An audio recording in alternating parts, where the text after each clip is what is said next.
अब आप देख रहे हैं दूरदर्शन। मैं बरकत कौरतन आपकी आज की मेज़बान स्वागत करती हूं आपका हमारे आज के प्रोग्राम कानून और इंसाफ की बात में, जिसके मुख्य सहयोगी हैं JNK लीगल सर्विस अथॉरिटी। दोस्तों, आज जिस टॉपिक पे हम बात करने जा रहे हैं वो बहुत ही महत्वपूर्ण है, इम्पॉर्टेंट है।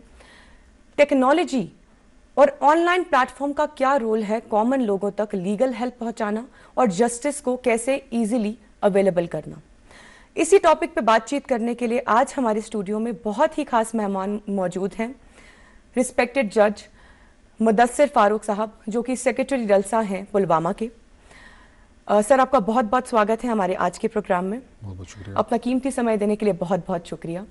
सर, सबसे पहले हमारे जो ऑडियंस देख रही है वो जानना चाहेगी, जैसे मैंने टेक्नोलॉजी की बात की, ऑनलाइन प्लेटफॉर्म की बात की, तो जब हम वर्ड सुनते हैं ई गवर्नेंस, उसका क्या मतलब है? देखिए, सबसे पहले तो मशकूर हूँ मैं Jammu and Kashmir legal services का और DD कश्मीर का, जिन्होंने मुझे फिर एक बार और मौका दिया एक नई टॉपिक को उस पर रोशनी डालने का। तो जैसे कि आज का टॉपिक ही है e governance and legal services, तो उसमें जो ई गवर्नेंस है उसमें उसका मतलब हो गया कि ई का मतलब हो गया इलेक्ट्रॉनिक गवर्नेंस। जैसे आप समझते हो कि जब भी कोई गवर्नमेंट बनती है उसका काम होता है, और ऑफ लेट हमने जैसे पहले भी देखा, जो भी कोई सरकार चुनी जाती है वो कोई काम करती है, वही काम जब इंफॉर्मेशन एंड कम्युनिकेशन टेक्नोलॉजी की मदद से किया जाए तो उसको हम ई गवर्नेंस बोलेंगे।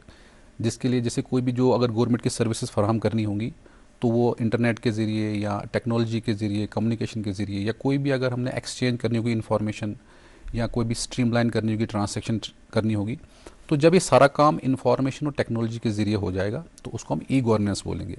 जैसे फॉर एग्जाम्पल इसमें मिसाल में दूंगा, जैसे किसी को अगर लाइसेंस के लिए करना है या पासपोर्ट के लिए करना है, तो आपने देखा होगा पहले फॉर्म भरना था, जाना ऑफिस जाना था, अब उनको ऑनलाइन हो जाएगा। तो ये ई गवर्नेंस का एक स्टेप है। इस तरह से जैसे कि बिजली का बिल कोई पे करता है या पानी का बिल पे करता है, आपको याद होगा पहले ज़माने में वो पूरे लंबी लंबी लाइनों में खड़ा रहना है, बिजली के बिल करना है। आज के रात के 12 बजे भी आप बिजली बिल पे करोगे। तो ये भी एक ई गवर्नेंस का एक है। तो इसी तरह से इसका गोल ये होता है कि स्मार्ट गवर्नेंस आ जाए, जिसमें जल्दी काम आपका हो जाए। फिर इसके बहुत से स्टेप्स होते हैं, जैसे गवर्नमेंट टू सिटीज़न होता है, गवर्नमेंट टू गवर्नमेंट एम्प्लॉयज़ का होता है। आप देखते हो कि जो आज जैसे हम ऑफिस में होते हैं, हमारे ऑफिसर जो होते हैं वहाँ से वो BC के ज़रिए हमें करते, हमें जाने की वहाँ ज़रूरत ही नहीं है। इस तरह से जो बाकी फैसिलिटीज़ हो, कोई आपको डॉक्यूमेंट चाहिए होता है आप ऑनलाइन करते हो, जैसे रेवेन्यू का कोई आपको डॉक्यूमेंट चाहिए, ऑनलाइन सब है। तो अब ना ऑफिस जाने की ज़रूरत है ना कुछ जाने की। तो एक स्मार्ट गवर्नेंस बन गई है कि आपका टाइम भी बच रहा है, ट्रांसपेरेंसी भी आ रही है, और आपका काम जो है वो लेस एक्सपेंसिव, मतलब इसमें खर्चा हो जाता है ना। अगर जैसे आपको कहीं शहर जाना है या कहीं हेड ऑफिस जाना है तो आपको आज सब ऑनलाइन है। ट्रैवल एक्सपेंसेस हैं, बाकी चीज़ें भी है, ट्रांसपेरेंसी आ जाती है, एफिशिएंसी आती है। वो 24/7 अवेलेबल है, कभी भी आप इसको अवेल कर सकते हो। तो ये डिफरेंट क्षेत्रों में जैसे डिफरेंट जैसे इसी तरह लीगल सर्विस का भी, इसमें भी काफ़ी पोर्टल्स हैं, काफ़ी इसमें लिंक्स हैं, जहाँ पे आपको ऑफिस जाने की ज़रूरत ही नहीं, आप वहीं पे केस अपना कर सकते हो। तो ये सारा मिला जुला के इसको हम ई गवर्नेंस बोलते हैं। नाइस। तो सर, जैसे जहाँ यहाँ पे आज हमने टॉपिक की बात की कि लीगल हेल्प, सो लीगल सर्विसेज का क्या रोल है ई-कॉमर्स, मतलब इस चीज़ में? देखिए, लीगल सर्विस पहले क्या वो जानना ज़रूरी है, क्योंकि कई जगह लोग समझते हैं कि लीगल सर्विस मतलब कोई कोई फाइनेंशियल मदद तो नहीं है। तो उसके लिए मैं क्लियर, लीगल सर्विस मतलब हो गया कि जब भी कोई इंसान, जैसे लीगल सर्विस अथॉरिटी एक्ट बना, उसके अंदर जो सेक्शन 12 में बताई गई बेनिफिशरीज़ हैं उसमें, जैसे कि उसमें शेड्यूल कास्ट, शेड्यूल ट्राइब है, वुमेन हैं, जो ट्रैफिकिंग के विक्टिम्स हैं या कस्टडियन पर्सन है, उसमें एक लंबी कैटेगरी बनी हुई है। अगर उसमें फॉल करते होगे तो उसके बाद आपको एक लीगल हेल्प की जरूरत। लीगल हेल्प में मतलब क्या है कि आपको केस करना है, तो आपके पास पैसे नहीं है, तो उसके लिए आप जो EDR सेंटर्स हैं या कहीं भी जो हमारे क्लिनिक्स होते हैं वहाँ पे आप जाओगे, एक एप्लीकेशन भरोगे, तो आपको वो वकील फराम किया जाएगा जिसका जो खर्चा है वो गवर्नमेंट बर्दाश्त करेगी, आपको उसका फीस नहीं देना है। दूसरा लीगल हेल्प क्या है कि अगर आपको केस नहीं करना है, आपको डिफेंस करना है, आप पे किसी ने केस किया है, तो दोनों सूरतों में आपको वकील फराम किया जाएगा। तो पहली लीगल हेल्प मतलब होगी कि आपको वकील दिया जाएगा। तीसरा ये है कि अगर आपको वकील नहीं करना है, आपको एडवाइस की ज़रूरत है, बोलते हैं मुझे केस नहीं करना है, मुझे एडवाइस चाहिए। किसी भी जैसे प्रॉपर्टी डिस्प्यूट्स में हम देखते हैं कि एडवाइस की ज़रूरत होती है, और कोई मसले होते हैं उसमें एडवाइस मिल सकती है। उसके अलावा मीडिएशन आपको करनी होती है, या बाकी किसी केस का स्टेटस देखना होता है, तो ये लीगल सर्विसेज होती है हमारी, जो लीगल सर्विस बताया जाता है कि आप क्या लीगल सर्विस क्या है। उसके अलावा नॉर्मल जो केसेस होते हैं उसमें आपको कोर्ट फीस देना पड़ता है, तो इसमें आपको कोर्ट फीस नहीं देना पड़ेगा, या कोई आपको प्रोसेसिंग फ़ीस वो भी आपको उसमें माफ़ हो जाती है। कोई सर्टिफाइड कॉपी आपने निकालनी है तो उसके लिए भी आपको कोई पैसे नहीं देने पड़ेंगे। तो ये सारा जो है ये लीगल सर्विस में आता है। ओके, सो लीगल एड भी, लीगल एड जो है वही लीगल सर्विसेज। लीगल एड मतलब अब लीगल एड जो हम थ्रू अगर जैसे आज का जो है कि डिजिटल प्लेटफॉर्म के ज़रिए, तो उसमें ये जैसा जैसे हमारा हेल्पलाइन नंबर है 15100 या 1516, तो आपको ऑफिस ना जाते हुए उस 15100 पे आप कॉल करेंगे, आपका कॉल जो है वो लिया जाएगा, वो 10 से 5 आपका कॉल वहाँ पे आएगा, फिर उसके बाद आपको जो भी प्रॉब्लम होगी असाइन किया जाएगा, जो भी प्रॉब्लम जो विक्टिम होगा या कंप्लेंट होगा वो बताएगा प्रॉब्लम कौन सी उसकी प्रॉब्लम है, चाहे उसको केस करना है या उसको एडवाइस की ज़रूरत है या उसका वहाँ पे केस का स्टेटस मालूम करना है, तो सारी जो है वो प्रॉब्लम जो है उसको ऑनलाइन बताई जाएगी। तो वही डिजिटल प्लेटफॉर्म जो लीगल सर्विस में हेल्प करता है। तो आज के टाइम पे सर टेक्नोलॉजी जो है, टेक्नोलॉजी की जैसे हम बात कर रहे हैं, वो किस तरीके से लीगल सिस्टम को कैसे हेल्प कर रही है टेक्नोलॉजी ऑल ओवर? देखिए टेक्नोलॉजी जैसे मैंने कहा कि हर तरफ से हेल्प करती है। जैसे कि आप अगर आप फॉर फ्लंग एरियाज़ में ले जाते हो, वहाँ पे एक कोई इंसान है, उसको पहले टेक्नोलॉजी का फ़ायदा है कि जैसे हमारे ज़रिए उसको अवेयरनेस हो जाएगा, जैसे प्रोग्राम वो सुनेगा तो उसको अवेयर हो जाएगा कि क्या क्या स्कीम्स हैं, क्या क्या फैसिलिटीज़ उसको हैं, लीगल सर्विस अथॉरिटी एक्ट क्या है। उसके अलावा काफ़ी ऐसे लीगल एड में काफ़ी ऐसे साइट्स होते हैं, ऐसे पोर्टल्स होते हैं जहाँ से उनको इन्फॉर्मेशन मिल सकती है। उसके बाद जैसे मैंने उसको अभी कहा कि अगर वो फाइनेंशियल कंडीशन की वजह से ऑफिस नहीं जा सकता या हाई कोर्ट नहीं जा सकता, तो वो ऑनलाइन कर सकता है। जैसे अब देखो कि हर जगह वो हमारे जो खिदमत सेंटर होते हैं वहाँ पे वो जाकर वो फैसिलिटीज़ अवेल कर सकते हैं। कोई भी उसको अगर केस फाइल करना होगा वो उसमें उसकी हेल्प हो सकती है। कोई भी एडवाइस की ज़रूरत हो सकती है तो वो ऑनलाइन कर सकता है। जैसे टोल फ्री नंबर्स होते हैं वहाँ पे वो रब्ता कर सकता है। तो टेक्नोलॉजी की काफ़ी मदद मिलती है, जो खासकर जो फार फ्लंग एरियाज़ में लोग रहते हैं और जो इकोनॉमिकली वीक भी होते हैं, जिनमें फाइनेंशियल उतनी प्रॉब्लम होती है, तो टेक्नोलॉजी काफ़ी हेल्प उनकी करता है ताकि जो उनकी जो ग्रीवेंसेस होती हैं उनको रिड्रेस किया जाए। सर मैं आपसे यही पूछने वाली थी, जैसे फार फ्लंग एरियाज़ हैं जहाँ पे अभी इंटरनेट नहीं पहुँचा है या फिर इंटरनेट है भी तो इतनी रेंज नहीं है, तो वहाँ पे अवेयरनेस के लिए क्या किया जा रहा है कि लोगों को इस चीज़ के बारे में पता चले कि आप ऑनलाइन के थ्रू भी अपनी कंप्लेंट्स फाइल कर सकते हैं? देखिए इसमें क्या है कि जो डिस्ट्रिक्ट लीगल सर्विस अथॉरिटीज़ होती हैं वो हर जगह, हर डिस्ट्रिक्ट में डिस्ट्रिक्ट लीगल सर्विस अथॉरिटी है और हर जो तहसील में ऑलमोस्ट होता है वहाँ पे तालुका लीगल सर्विस होती है। अच्छा। उसके अलावा जो ग्रॉस रूट लेवल पे, बहुत नीचे लेवल पे, ब्लॉक लेवल पे होता है हमारा क्लिनिक्स होते हैं, लीगल एड क्लिनिक्स होते हैं या पैरालीगल वॉलंटियर्स होते हैं। वो ऑलमोस्ट हर, आप समझो कि हर एवरी नुक एंड कॉर्नर जो भी फॉर फ्लंग एरियाज़ में एक पैरालीगल वॉलंटियर होता है, लीगल एड क्लिनिक होता है, तो लोग उनके पास जाते हैं वहाँ पे।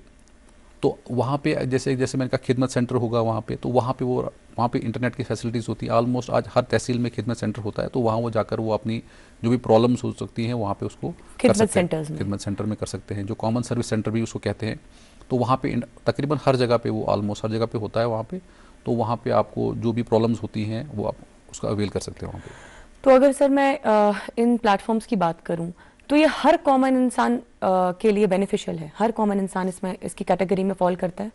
देखिए जो सेक्शन 12 है उसमें कुछ पर्टिकुलर कैटेगरीज हैं जो मैं दोहराना चाहूँगा। जैसे कि अगर कोई मेंबर है शेड्यूल ट्राइब का, ओके। तो उसको मिलेगा। नंबर 2 उसमें कोई वुमेन है या चाइल्ड है। ओके। वुमेन में उसमें ये बताया गया कि कोई इरिस्पेक्टिव ऑफ द इनकम, उसमें कोई नहीं अमीर हो गरीब हो, ये भी मैं आपके माध्यम से बताना चाहता हूँ कि बहुत लोगों को रहता है कि हम तो गरीब नहीं है। वुमेन कैटेगरी मीन्स कि वो अमीर है गरीब है उसको लीगल सर्विस मिलेगी। इस तरह उसमें चाइल्ड है कैटेगरी, चाइल्ड मतलब बिलो 18, वो भी अमीर गरीब उसमें कोई मसला नहीं।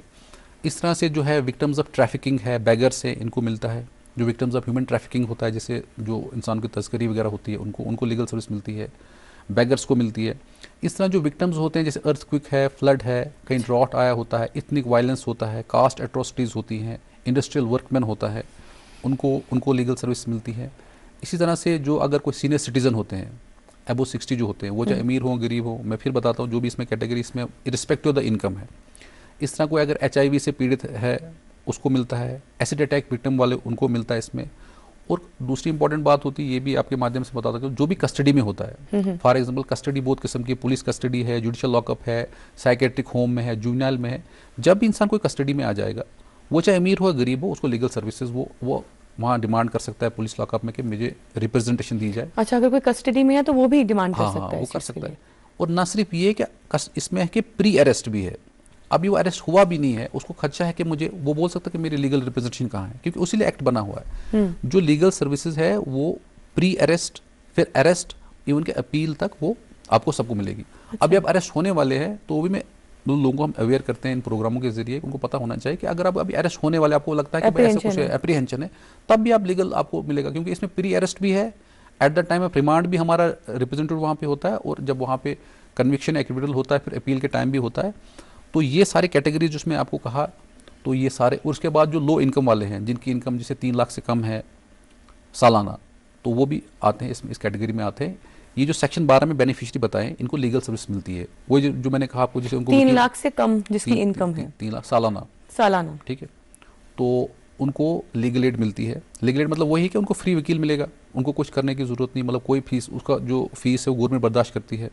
उनको कोई एडवाइस है वो भी उसको मिलेगी, क्योंकि हमारे पास वहाँ पे पैनल लायर्स होते हैं, और उसके बाद हमारे LADCs भी वहाँ पे होते हैं, हमारा स्टाफ होता है, तो वो उनको पूरी हेल्प करती है उसमें। तो सर गवर्नमेंट को कैसे मतलब उसके लिए क्या फॉर्मेलिटीज़ है कि अपनी इनकम भी तो शो करनी होती होगी कि भाई 3 लाख से कम हम सालाना कमा रहे हैं, गवर्नमेंट उस चीज़ की भी इंक्वायरी तो करती होगी ना? नहीं, उसके लिए वो जो कंसर्न तहसीलदार है वो सर्टिफिकेट देता है, इनकम सर्टिफिकेट, तो वो वहाँ से उसके साथ रखते हैं। और मैक्सिमम केसेस में हम देखते हैं जो BPL वाले होते हैं वो BPL राशन कार्ड की कॉपी रखते हैं, तो बिलो पॉवर्टी लाइन में वो आते हैं, तो वो उसमें फाइल करते हैं। अगर जैसे कभी उसको इमरजेंसी हो जाएगी, जब तक इनकम सर्टिफिकेट आएगा तो वो उसमें टाइम लग सकता है, तो हम कंसिडर करते हैं जो बिलो पॉवर्टी लाइन जो राशन कार्ड वाले होते हैं, बोलते चलो कम से कम उसकी कॉपी रखो। जो बिलो पॉवर्टी लाइन है तो एक्सपेक्टेड है कि गरीब लोग ही हैं, तो उसको हम करते हैं उसमें अब जैसे सर आपने कहा कि लीगल एड के थ्रू लॉयर प्रोवाइड होता है और उसकी जो भी फीस वगैरह होती है वो गवर्नमेंट बेयर करती है, तो सर इस चीज़ में मुझे आपसे पूछना था और ऑडियंस भी जानना चाहेगी कि सपोज वो लॉयर अपना काम अच्छे से नहीं कर रहा है, तो उसकी कंप्लेंट कहाँ जाके कर सकते हैं? देखिए, मैंने आपको कहा कि आज जो एक प्रॉपर मैकेनिज्म बना हुआ है लीगल सर्विस का, जैसे हेड ऑफिस सलसा है यहाँ पे, अच्छा, वहाँ जाके कंप्लेन कर नहीं सकते हैं? मैं बता रहा हूँ, सलसा है, फिर डलसा है, और तालुका लेवल पे है। इस तरह जैसे मैं इस टाइम डलसा का सेक्रेटरी वहाँ पे हूँ, अगर हमने उसको कोई वकील दिया, वो काम नहीं कर रहा है, वो हमें एप्लीकेशन करेगा, सेक्रेटरी को एप्लीकेशन करेगा, ये काम नहीं कर रहा है, हम इंक्वायर करेंगे वहाँ पे। अगर इन केस में हम दूसरा वाला लॉयर देंगे, क्योंकि पैनल लॉयर बहुत होते हैं ना, पैनल लॉयर बहुत हैं, और उसमें पहले तो उसको हम पूछेंगे कि देखेंगे, पहले अपने लेवल पे इंक्वायर करेंगे, क्योंकि लिटिगेंट्स हमेशा उसको होता है कि भाई मेरा काम नहीं हो रहा है, बट पहले हम इंक्वायर करेंगे अपने लेवल पे। अगर हमें लगेगा कि ये काम नहीं कर रहे हैं, तो हम उसको वो केस दूसरे को ट्रांसफर कर सकते हैं, तो वो उसकी कंप्लेंट जो वहीं सेक्रेटरी के पास करेगा अपना, जहाँ पे वो ऑफिस में होगा। तो जैसे सर मैंने वुमेन के रिगार्डिंग बात की, आजकल आपको पता है DV के मैटर्स कितने ज़्यादा पीक पे हैं, तो जो DV की विक्टिम्स है, किसी के साथ अगर घरेलू हिंसा हो रही है किसी भी जगह पे ऑल ओवर, तो वो भी इस थ्रू के थ्रू हेल्प ले सकती है? देखिए, मैंने जैसे कहा कि वुमेन तो हमारा प्राइमरी जो बेनिफिशियरी है, वुमेन की हर एक चीज़ हाँ, में वुमेन बेनिफिशियरी है सेक्शन 12 में, इरिस्पेक्टिव अमीर हो गरीब हो फार फ्लंग एरिया में कहीं भी वुमेन वो बेनिफिशियरी है। तो उसको डिजिटल प्लेटफॉर्म से जैसे वो है कि उनको नंबर याद रखते हैं 15100, इमरजेंसी में कॉल वहाँ पे वो कॉल कर सकते हैं। अगर उसको घर में कोई डोमेस्टिक वायलेंस का मसला है या फार फ्लंग एरिया में, तो उसको कंप्लेंट दर्ज किया जाएगा, उसके बाद उसको वकील फराम किया जाएगा। इस तरह से अगर उसको और कोई एडवाइस की ज़रूरत होती है तो फ़ोन पे वो कर सकते हैं, इसको अवेल कर सकते हैं। या और भी इसमें काफ़ी प्लेटफॉर्म्स हैं, जैसे nalsa.gov.in, वहाँ पे वो जा सकती है, वहाँ पे कंप्लेंट दर्ज कर सकती है। वेबसाइट जो है, अगर उतना नॉलेज नहीं हो, लेकिन ये जो टोल फ्री नंबर होता है 15100, ये ऑलमोस्ट जैसे कि हम डिस्ट्रिक्ट पुलवामा में, शोपियन में, तो जगह जगह हमने वो पैम्पलेट्स लगाए होते हैं कि ये टोल फ्री नंबर्स हैं। अगर आपको कोई भी प्रॉब्लम होगी तो ये करो। उसके अलावा जैसे हम जो अवेयरनेस करते हैं डिफरेंट प्लेस पे, जैसे सोशल वेलफेयर सेंटर्स होते हैं, या और ऐसे हम देखते हैं फार फ्लंग एरियाज़ में जहाँ वुमेन है वहाँ जाते हैं, उनको अवेयर करते हैं। और हमने काफ़ी ग्रुप्स भी बनाए होते हैं वहाँ पे कि अगर किसी को यहाँ प्रॉब्लम हो तो वो आ सकते हैं, यहाँ पे भी आ सकते हैं डायरेक्टली, या हम उनको लीगल एड क्लिनिक जो हमारे जो पैनल लायर्स हैं उनको वहाँ भेज सकते हैं। तो एक प्रॉपर मैकेनिज्म है। मुझे लगता है काफ़ी हद तक मैं समझता हूँ कि 80-90% तक लोगों को काफ़ी, अब जो बहुत ज़्यादा फार फ्लंग एरिया, वहाँ भी हमारे लीगल एड जो ये पैनल लायर्स होते हैं वो कोशिश करते हैं वहाँ जाने की। तो काफ़ी हद तक जो है लोगों को पता है कि अवेयर किया जा रहा है और क्या लीगल सर्विस क्या होती है, क्योंकि डिस्ट्रिक्ट लेवल पे हर जगह सेक्रेटरी है, बाकी मैंने पूरा एक मैकेनिज्म है। जो ब्लॉक लेवल पे भी पैरालीगल वॉलंटियर्स है, लीगल एड क्लिनिक्स हैं, स्कूलों में हमारे लीगल लिटरेसी क्लब्स हैं, और आए दिन प्रोग्राम होते रहते हैं, मतलब प्रोग्राम होते रहते हैं इसमें डिफरेंट प्लेसेस पे, स्कूलों में होते हैं। उनको ये बताया जाता है कि आपको लीगल सर्विसेज है। अब यही है कि लोगों की जिम्मेदारी बनती है कि उनको आगे आना है, और उनको अगर उसमें ये भी बात बताता चलूँ, अगर जैसे कोई एक बंदा कोई जानता है कि ये फैसिलिटीज़ है, उसको दूसरों को बताना चाहिए, मोहल्ले में बताना चाहिए, बाकी चीज़ों में वो है जो डर को डराते हैं।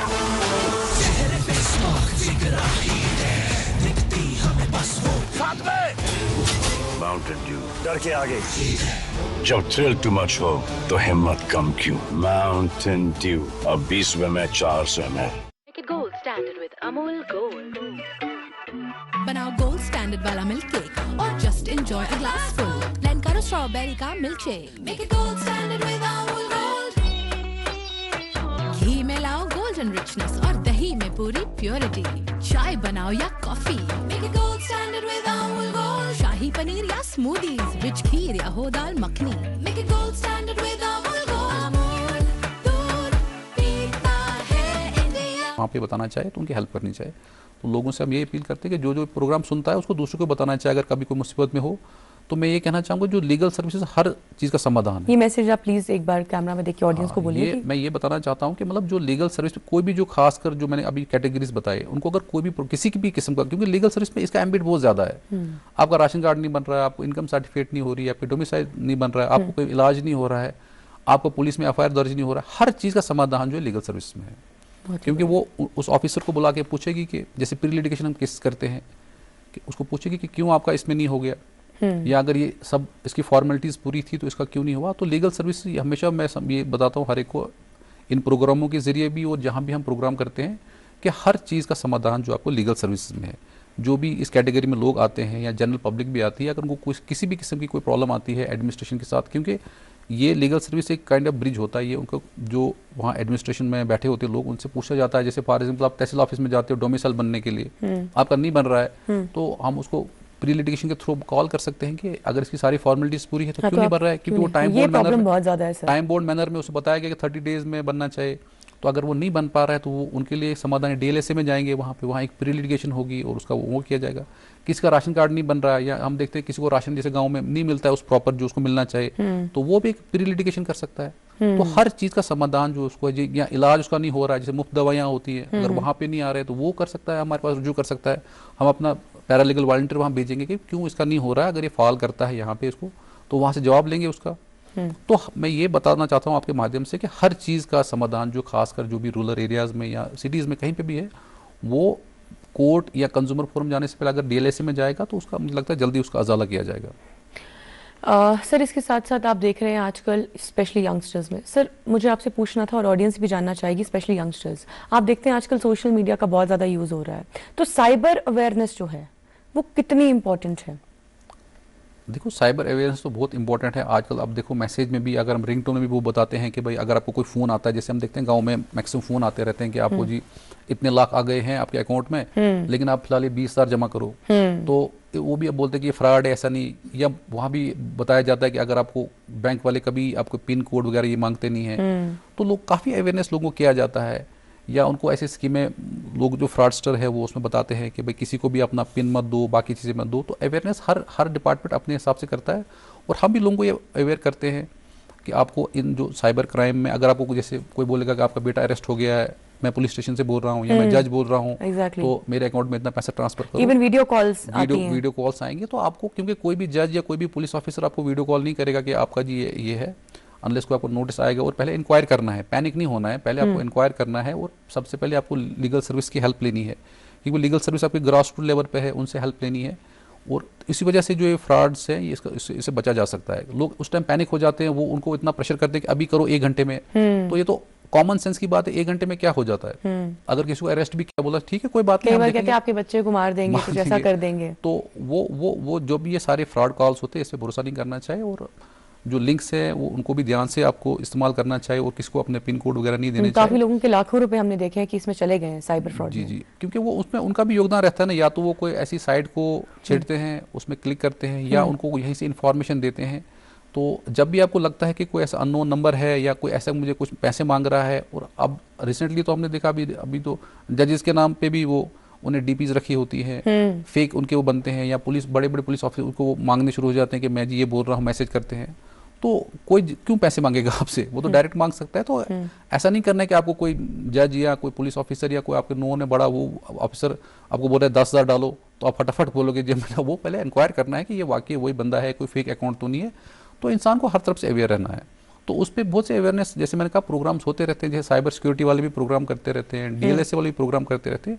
तो लोगों को अवेयर होना बहुत ज़रूरी है कि भाई उसको सिर्फ अपना कॉमन सेंस लगाना है कि मुझे जैसे पैसों के मुतालिक या कोई मुझे बता रहा है कि आपके बेटे को किडनैप किया है या आप उसको वहाँ पुलिस ने पकड़ा है, मुझे इतने पैसे दो, मतलब ये तो होता नहीं ना, मतलब कानून में ऐसी कोई गुंजाइश नहीं ना। वो फौरन तौर से वो कर देते हैं, हाँ जी इतने लाख कर देंगे या वो कर देंगे। तो उनको इस चीज़ अवॉइड करना होता है, जब तक वो पहला पूरा उसको जांच कर लें कि वाकई क्या हुआ है। तो इस साइबर फ्रॉड की कंप्लेंट भी हम डिजिटल प्लेटफॉर्म के थ्रू कर सकते हैं? जी जी, इसका भी इसमें तो सारे इसके तो, क्योंकि ये डिजिटली एक फ्रॉड है, इसके लिए तो अलग से एक साइट्स अलग होती हैं sites और होती हैं। बताते हैं वहाँ पे काफ़ी अवेयरनेस जो की जाती है, जो साइबर सिक्योरिटी वाले भी बताते हैं कि जो भी है विदिन टाइम लिमिट में उसको वहाँ कंप्लेंट दर्ज की जाएगी, ताकि वो भी जल्दी से जल्दी अगर कोई पैसा उनका गया है तो रिकवर हो सके। जितना जल्दी वो कंप्लेंट करेंगे उतना जल्दी वो रिकवर हो जाएगा। जितना देर लगाएंगे उतना उतना उतना मुश्किल। क्योंकि ऑब्वियसली बात है, अगर जैसे एक आपके अकाउंट से पैसा गया तो अगर with in shortest possible time में आप कंप्लेंट करोगे तो उसमें चांसेस होते हैं रिकवर होने के। अगर आप एक दिन 2 दिन, तब तक तो उसने पैसा वो कहीं और ले लिया होगा, क्योंकि उनका यही होता है कि अगर 10-20 हज़ार यहाँ से निकाले तो वो करना है।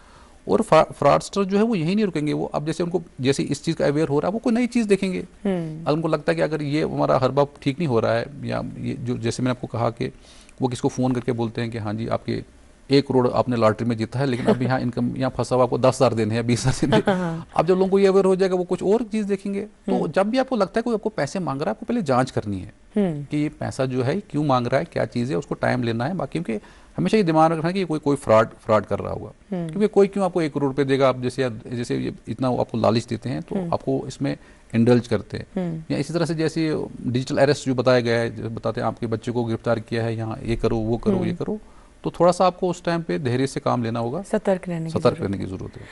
तो जज साहब, आपको क्या लगता है कि जो ये डिजिटल सिस्टम बनाया गया है, ये एक्चुअली में जस्टिस प्रोवाइड प्रॉपरली कर पा रहा है? देखिए, जहाँ तक अब जो आजकल का ज़माना है, आजकल हर कोई चाहता है कि उसको जल्दी से जल्दी इंसाफ मिले, तो उसमें मैं समझता हूँ कि काफ़ी हद तक इसमें, क्योंकि नॉर्मल कोर्स में आप समझते हो कि जैसे आपको पहले आपके साथ कोई क्राइम होगा, फिर आप पुलिस स्टेशन जाओगे, दर्ज करोगे, फिर वो चार्जशीट वहाँ पे कोर्ट में जाएगी, वकील करोगे, तो एक लंबा उसमें टाइम लग सकता है। लेकिन डिजिटल प्लेटफॉर्म के जरिए आप ऑनलाइन कंप्लेंट कर सकते हो, और उसमें एक टाइम लिमिट भी वहीं से लिखा होता है कि 6 मंथ्स में या 3 मंथ्स में होना चाहिए। और तीसरा ये कि आपको उसका स्टेटस पता चलेगा। अच्छा, टाइम लिमिट दी गई होती है? टाइम लिमिट दी होती है, कितने टाइम में आपका काम हो जाएगा? देखो, हर क्राइम का टाइम लिमिट है ना, जैसे समन्स ट्रायल इतने साल में खत्म होना चाहिए, वारंट ट्रायल इतने। जज साहब, कोर्ट में यूजुअली इतना उस तरीके से मतलब ज्यादा वक्त ही लगता है, फॉलो ज्यादा नहीं हो पाता है। तो ऑनलाइन सिस्टम में ये पूरा पुख्ता है कि अगर 3 महीने लिखा गया है तो 3 महीने के अंदर अंदर आपका वो काम जी हो जाएगा। क्योंकि इसमें जो नए BNSS में भी है कि टाइम, हर चीज़ में टाइम लिमिट लिखा गया कि इसमें। फिर आप जैसे जानते हैं कि यहाँ पे बहुत केस होते हैं, तो कभी 1 आधा महीना ऊपर नीचे हो सकता है, बट अभी हर जज या हर कोई प्रिजाइडिंग ऑफिसर ये कोशिश करता है कि उस टाइम लिमिट में वो, क्योंकि उसको डेली उसको अपना एक स्टेटमेंट देना होता है, उसका वर्क डन स्टेटमेंट देना होता है कि उसने क्या किया। तो काफ़ी इसमें अब ट्रांसपेरेंसी आ गई है। तो मतलब मुझे लगता है कि तक ऑलमोस्ट जो टाइम लिमिट के अंदर अंदर ही होता है। कभी अभी जैसे अब ज़्यादा कोई ओवर बर्डन हो या कभी कोई वेकेशन आ जाता है या किसी, तो उसमें थोड़ा सा टाइम थोड़ा ज़्यादा बढ़ जाए, लेकिन टाइम लिमिट में होने की कोशिश की जाती है इसमें। जज साहब, आपको क्या लगता है कि जो टेक्नोलॉजी आ गई है अब विलेजेस और सिटी में, इसका गैप जो है अवेयरनेस का, वो कितना भर गया है इस चीज़ से, टेक्नोलॉजी की वजह से? अब तो मुझे ये लगता है कि विलेज और सिटी में तो कोई ज़्यादा फ़र्क नहीं रहा, क्योंकि अगर हम यहाँ पे एडजॉइनिंग एरियाज़ देख लें तो अब डिफ्रेंशिएट नहीं कर सकते कि श्रीनगर है, बडगाम है, पुलवामा है, गांधरबल है, इतना वो कनेक्टेड हो गया कि अब चलते चलते आपको समझ नहीं आता, कोई बीच में गैप ही नहीं रहा है। जी। और जहाँ तक इंटरनेट की फैसिलिटीज़ हैं, वो मुझे लगता है एवरी नुक एंड कॉर्नर में, चाहे गुलमर्ग ऊपर पहाड़ पे जाएं या शुपियन में दुबजन ऊपर जाएं, तो ऑलमोस्ट मुझे लगता है कि अनलेस जब कभी कुछ मौसमी हालात ख़राब हों तो ऑलमोस्ट इंटरनेट फैसिलिटीज़ सबके पास है। और जहाँ तक स्मार्टफोन है, वो भी ऑलमोस्ट मुझे लगता है जैसे अगर बहुत अगर फार फ्लंग एरियाज़ में भी हैं, गरीब फैमिली से भी है, फिर भी अगर एक को तो स्मार्टफोन हो गए जिसमें सारे ऐप्स होते हैं, फास्ट फैसिलिटीज़ होती हैं, इंटरनेट की फैसिलिटीज़ होती हैं, तो उससे जैसे आपको जैसे आप आज M-Pay से सारे करते हैं, वो भी फैसिलिटीज़ है इसमें। व्हाट्सएप सबके पास है, ठीक है। उससे जैसे अगर आप देखो कि जो अगर मार्केट भी बहुत कम लोग जाते हैं, जो इसमें मार्केटिंग ऐप्स हैं, मिंत्रा की ऐप है या अमेजोन की ऐप है, वहाँ से करते हैं, तो सारे आज नेट से यूज़ करते हैं। तो मुझे लगता नहीं कि अब, और हर फैसिलिटीज़ ऑलमोस्ट गाँव शहरों में ऑलमोस्ट बहुत मतलब अब हो गया, यूनिफॉर्म हो गया कि अब जो फैसिलिटी आपको श्रीनगर में मिलेगी वो शोपियन में मिलेगी, पुलवामा में मिलेगी, अनलेस बेरिंग फ्यू। अभी मतलब मैं समझता हूँ कि 80-90% जो है काफ़ी हद तक जो है हर एरियाज़ में नेट की फैसिलिटीज़ है, बाकी फैसिलिटीज़ है। तो वही लीगल सर्विस भी हर जगह जहाँ जहाँ है। अब जो कुछ इसमें करना बाकी है, जो 5-10%, 20% है, उसमें भी वर्क हो रहा है। जैसे इन अवेयरनेस प्रोग्राम के जरिए हम लोगों को बताते रहते हैं, या बाकी हम खुद भी वहाँ जाते हैं, जैसे फार फ्लंग एरियाज़ में, जैसे हमारे जो मैंने कहा बेनिफिशियरी है शेड्यूल कास्ट शेड्यूल ट्राइब, वहाँ भी अब उनके साथ प्रोग्राम चल रहे हैं, क्योंकि आजकल आए हुए हैं, वो आते हैं ना समर्स में। जी जी। तो वहाँ उनको प्रोग्राम करते हैं, उनको अवेयर करते हैं कि आपके जो राइट्स हैं उनको बताएं वहाँ पे, तो काफ़ी हद तक लोग अवेयर हैं और अवेयरनेस बढ़ रही है इसमें। जैसे हम कहते हैं कि यूथ जो है वो बैकबोन है कंट्री का, तो यूथ के लिए कितना इंपॉर्टेंट है इस चीज़ से अवेयर होना। और आजकल आप देख रहे हैं कि इंटरनेट के माध्यम के थ्रू भी आजकल हरासमेंट के केसेस बहुत ज़्यादा हैं। जैसे रिलेशनशिप में आने के बाद लड़के फिर लड़कियों को या लड़कियां लड़कों को उनकी प्राइवेट पिक्चर्स के थ्रू ब्लैकमेल करना, ये सब चीज़ें करना, क्या इस चीज़ के लिए भी यूथ जो है इसके अंडर आता है? या माइनर एज के बच्चे जो हैं, जैसे 15-16 साल के बच्चे जो हैं, क्या वो इस चीज़ का, इस प्लेटफॉर्म का यूज़ कर सकते हैं? क्योंकि वो किसी को बता भी नहीं सकते और उनको इतनी अवेयरनेस नहीं, कई बार डर रहता है कि हम पेरेंट्स को बताएंगे तो क्या इज्जत रहेगी सोसाइटी में, या पुलिस स्टेशन जाने से डरते हैं। तो क्या वो इस ऑनलाइन प्लेटफॉर्म का यूज़ करके अपनी कंप्लेंट दर्ज कर सकते हैं एज अ माइनर? जैसा मैंने आपको पहले ही कहा कि जो सेक्शन 12 में जो है बच्चे जो है इसमें बेनिफिशियरी हैं, जो बिलो 18 है, वो हमारे बेनिफिशियरी है। वो कभी भी टोल फ्री नंबर पे कॉल कर सकते हैं अगर उनको लगता है कि हमें टोल फ्री नंबर पे उसको कॉल करना है। उनकी आइडेंटिटी को भी हम रखेंगे। अगर मैं चाहती हूँ आप यूथ को एक स्ट्रिक्टली मैसेज दीजिए जो ऐसी हरासमेंट करते हैं और ऑनलाइन रिलेशनशिप के नाम पे फिर प्राइवेट फोटोज और लीक करने के लिए इन सब चीज़ों को, उनके लिए भी एक मैसेज दीजिए, स्पेशली गर्ल्स के लिए जो इस चीज़ का शिकार हैं, कि वो इसका यूज़ कर सकते हैं। देखिए, इसमें दोनों को सतर्क करने की ज़रूरत है, गर्ल्स को भी और बॉयज़ को भी। क्योंकि अब देखते हैं माशरे में अगर ये चीज़ें आ गई हैं तो हम सबकी जिम्मेदारी बनती है। जो देखो, हर इंसान बराबर नहीं होता है, किसी में ज़्यादा नॉलेज होता है, किसी में कम होता है, कोई डरपोक होता है, कोई बहादुर होता है। तो दूसरे की जिम्मेदारी बनती है कि उसको अवेयर करना कि आपके क्या क्या राइट्स हैं। अगर आपको कोई एक्सप्लॉइट कर रहा है उसके लिए उसके लिए भी लीगल सर्विस में आप जा सकते हो। वुमेन सेल अलग से हैं, पूरा हर जैसे जुनाइल होम्स हैं वहाँ पे आप जा सकते हो। और हर चीज़ के अपने अपने वेबसाइट से अगर आप जैसे बच्चे डरते हैं ना, जैसे आप कभी कभी देखा आपने, लड़कियां डर जाती हैं, सहम जाती हैं, थाना देखा नहीं होता, तो वो ऑनलाइन साइट पे जाके या टोल फ्री नंबर पे जाके, जी उसके लिए भी वही 15100 है। और वुमेन के लिए भी अलग अलग से नंबर्स होते हैं उनके।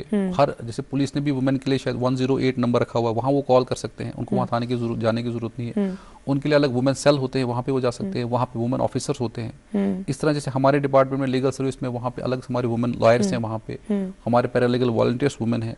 तो उसको काफ़ी हद तक, और जैसे अब आपने जब कंप्लेंट करोगे तो उसके बाद तो उसको हमें 24 आवर्स में उसको डिस्पोज ऑफ करना है, उसको देखना है उसका क्या प्रॉब्लम है। और आगे आना चाहिए, हर एक को आना चाहिए। अगर इसको पता ना, उसको बोलना चाहिए कि आप लीगल सर्विस में जाएं या यहाँ जाएं, बाकी चीज़ जाएं।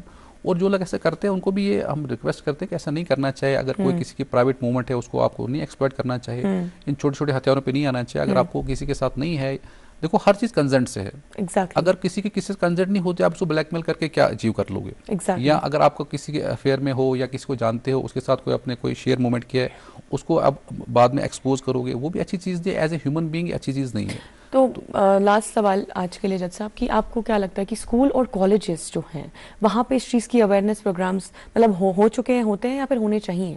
इस चीज़ के बारे में आपको क्या लगता है? देखिए, मैंने जैसे कहा कि हमारा जो स्कूल कॉलेजेस ये तो मेन हमारा है, इनमें तो हम हर ऑलमोस्ट मुझे लगता है मंथ में 2-3 प्रोग्राम करते हैं। अच्छा, स्कूल जैसे हायर सेकेंडरी में करेंगे, क्योंकि स्कूल में आपको बच्चे मिलेंगे और यूथ हमारा जो बैकबोन जैसे आपने कहा वो है। हमारा जो मेन सेंटर होता है तो स्कूल कॉलेजेस हो गए। जैसे अभी डिग्री कॉलेज में हमने नशा मुक्त भारत पे अभी रिसेंटली हमने शोपिन में प्रोग्राम किया। हायर सेकेंडरी में हम प्रोग्राम करते हैं, गर्ल्स के साथ अलग से प्रोग्राम करते हैं। उसके अलावा सोशल वेलफेयर सेंटर में जाते हैं। तो स्कूलों में, कॉलेजों में, यूनिवर्सिटी में हर जगह डिफरेंट लेवल प्रोग्राम होते रहते हैं। ऑलमोस्ट मुझे लगता है मंथ में 2-3 प्रोग्राम्स हम करते हैं इनको, और उनको अवेयर किया जाता है। और मैंने जैसे आपको कहा कि स्कूल में हमने लीगल लिटरेसी क्लब्स भी बनाए हैं। लीगल लिटरेसी क्लब्स जो वहीं के जो बच्चे होते हैं उनको हम बताते हैं कि अगर यहाँ आपको कोई भी प्रॉब्लम आएगी या आपकी सोसाइटी में या आपके घर में कोई प्रॉब्लम आएगी, आप हमें इंटीमेट करें। तो वो सारे एक मैकेनिज्म व्हाट्सएप के जरिए वो जुड़े हुए हैं। अगर कोई भी उनको काम होता है तो बताते हैं। बहुत ही बढ़िया, बहुत बहुत शुक्रिया सर अपना कीमती समय देने के लिए। और उम्मीद करती हूँ दोस्तों कि आज के प्रोग्राम से आपको बहुत कुछ सीखने को मिला होगा। इसी के साथ मैं बरकत कौर रतन आज के प्रोग्राम के लिए लेती हूँ इजाज़त।